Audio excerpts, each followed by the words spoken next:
பொறுப்பேற்றின் தொடர் நிலையான ஆத்மசாந்தி பிரார்த்தனையை எல்லாம் வல்ல எம்பெருமான் கேணிக்கரை வீரகத்தி விநாயகரின் பொற்பாதங்களை வணங்கி பஞ்சபுராணத்துடன் அஞ்சலி உரை நிகழ்வை ஆரம்பித்து வைக்க குப்லான் விக்னேஸ்வரா மகா வித்தியாலய ஓய்வு பெற்ற அதிபர் திருவாளர் காராலசிங்கம் சடோமாமா அவர்களை அஞ்சலி நிகழ்வை பஞ்சபுராணத்துடன் ஆரம்பித்து வைத்து தந்தருமாறு அன்னப்பிள்ளை குடும்ப சார்பாக குரலிருக்கின்றனர்.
முதியோர் சங்க போதவேகமாக இந்த வைத்திலிங்கம் தர்மபாலச்சந்திரன் அவர்கள் தமது குடும்பத்தையும் பார்த்து இவ்வளவு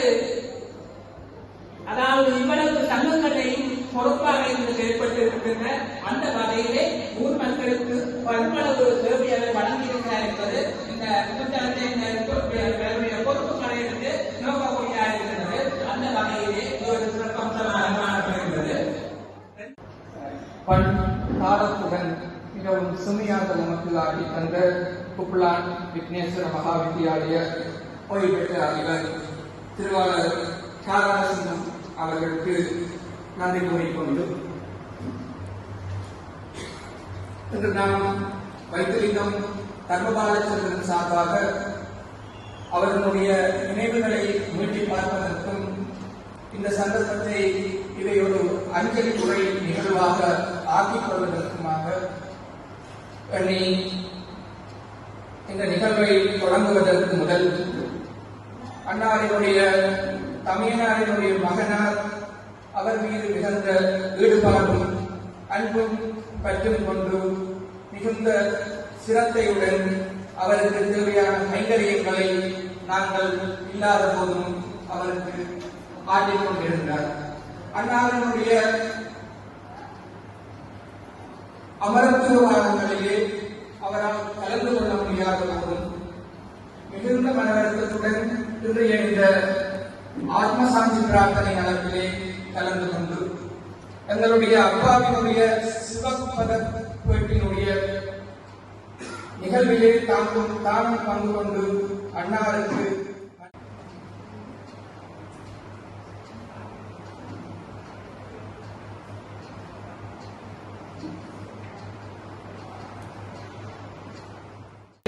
வாசிக்க வேண்டிய காலப்பாடு இருக்கின்றது. அதை வாசிக்கின்றேன். காலம் சென்றவர்களான கொல்லங்கரை வைத்தியம் தங்கமுத்து தம்பதியினருக்கு 2வது மாநாடு 13/8/1950 அன்று தர்மபாலச்சந்திரன் அவதரித்தார். அண்ணன் சிவபாலன், தம்பி தேவாலன், தங்கை இறங்கி இருவரும் இவரின் உடன்பிறப்புகளார்.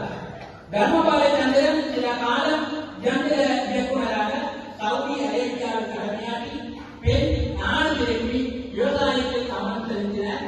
உரிய காலத்தில் வசாசனம் தெற்கு காலம் சென்றவர்களான மணிபாலன் சாவித்திரி தம்பதிகளை மகள் ராஜேஸ்வரியை தனது வாழ்க்கை குழந்தையாக கொண்டு விஜயா சகோதரன் என இரு மகள்களை பெற்றெடுத்து சிறப்புற வாழ்வை அமைத்துக் கொண்டார். தொடர்ந்து பல பொது அமைப்புகளில் தலைமையேற்று அங்கீகாரம் பெற்ற சம்பிரன் திருமண சேவை நடத்தி சமூக மேம்பாட்டிற்கு நற்பணி புரிந்தார். இக்கால பகுதியில் மகள் விஜிதா லண்டனில் கணனி மென்பொருள் துறையில் பட்டம் பெற்றிருந்த இந்நிலையில் பெற்றோரால் நிச்சயிக்கப்பட்ட இலண்டன் வசிக்கும் திருமதி செல்வநாயகம் ரமணகுமாரி தம்பதிகளின் மகன் நிர்மலன் அவர்களை மனம் முடித்து வைத்தார். இந்நிலையில் மெய்சிகன் வைஷ்ணவி என்ற முத்தான இரு பேரப்பிள்ளைகளை பெற்று விருதுகளை கிளப்பி சிறப்பாக வாழ்ந்துள்ளனர். மென்பொறியியலாளராக மகளும் மருமகனும் தொடர்ந்து இலண்டனிலேயே மென்பொருள் பிரிவியாளராக கடமையாற்றுகின்றார்கள். பாடசாலை காலத்தில் இருந்து இறுதி வரை தனது குலதெய்வமான வீரகசி விநாயகர் டிவியில பக்தனாக தர்மபாலச்சந்திரன் அவர்கள் 23/2/2025 குலதெய்வத்தின் பாதார விண்ணங்களை அறிவித்துள்ளார். அட்டையை நீங்கள் நோக்கும்போது இந்த அட்டையானது எங்களுடைய பள்ளிக்குறிச்சி கிராமத்தில்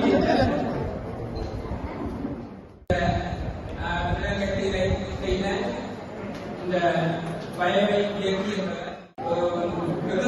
உடல் உள்ள ஆரோக்கியங்கள் நலவுகளை கழுவுவதற்கு சிந்தனையாக ஆடக்கூடியதாக இதில் நட்டப்படமானது நல்ல முறையில் செயல்படுகிறது.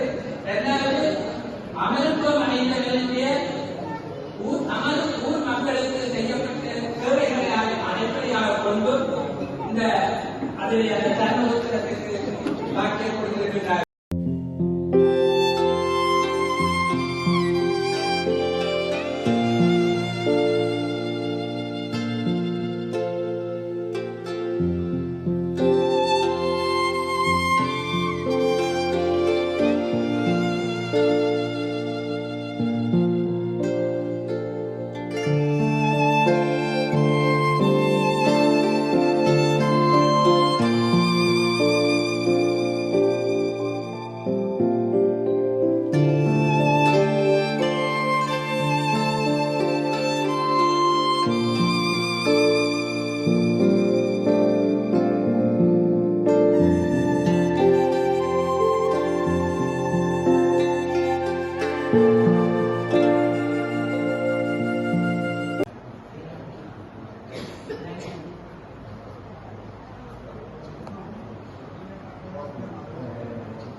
దూరం